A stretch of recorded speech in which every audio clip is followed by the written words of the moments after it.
Tu savais que Gauguin et Van Gogh avaient été colocs? What? J'ai un spectacle pour te raconter ça. Bienvenue dans Théâtralité. la série où je te parle de spectacle depuis mon oreiller. Gauguin-Van Gogh, c'est un spectacle qui a été écrit en collaboration avec David Desio, qui est un biographe spécialiste des deux artistes. Donc, c'est pas du théâtre documentaire, mais c'est du théâtre documenté. Et ça raconte donc ces quelques mois de vie commune entre Gauguin et Van Gogh à Arles en 1888. Spoiler, c'est compliqué. On est donc dans un théâtre de fiction, mais nourri de faits et de matières réelles, donc presque biographique, qui propose en tout cas une tranche de vie reconstituée des deux peintres. C'est vivant et surtout, ça nous apprend des choses. En tout cas, moi, j'ai appris plein de trucs.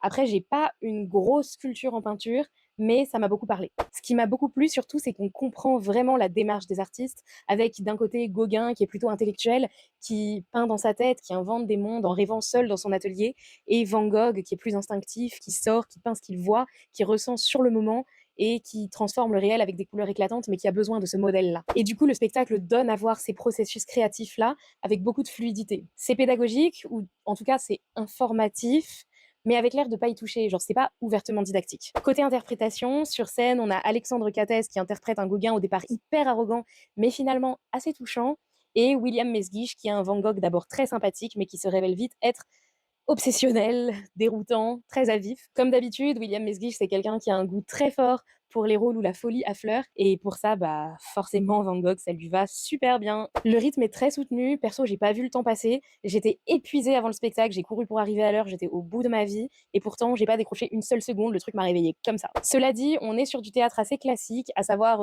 théâtre privé très cultivé, tout public, intelligent. Il n'y a pas d'effets incroyables, mais c'est très maîtrisé, avec une énergie folle. En plus, le récit est hyper visuel, on voit certains tableaux, mais même quand ils sont pas montrés, et ben, je trouve qu'on se les représente quand même super bien, même en les connaissant pas. Côté scéno, là aussi c'est assez simple, on est dans un atelier d'artiste avec des toiles et des chevalets, avec quand même une table d'atelier qui se transforme en banc, et vraiment, mais je veux la même chez moi, hein. Ce que le spectacle montre bien aussi, c'est que les génies, c'est quand même souvent des gros relous, hein.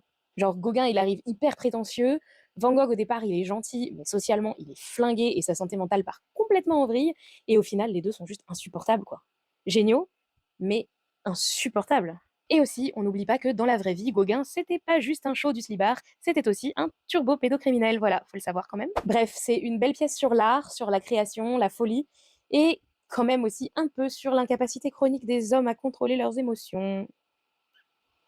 En tout cas, moi, je suis pas prête de me mettre en coloc avec un artiste. Comme d'habitude, si t'as vu le spectacle, dis-moi ce que t'en as pensé en commentaire, et sinon, bah, dis-moi si ça t'a donné envie. Salut!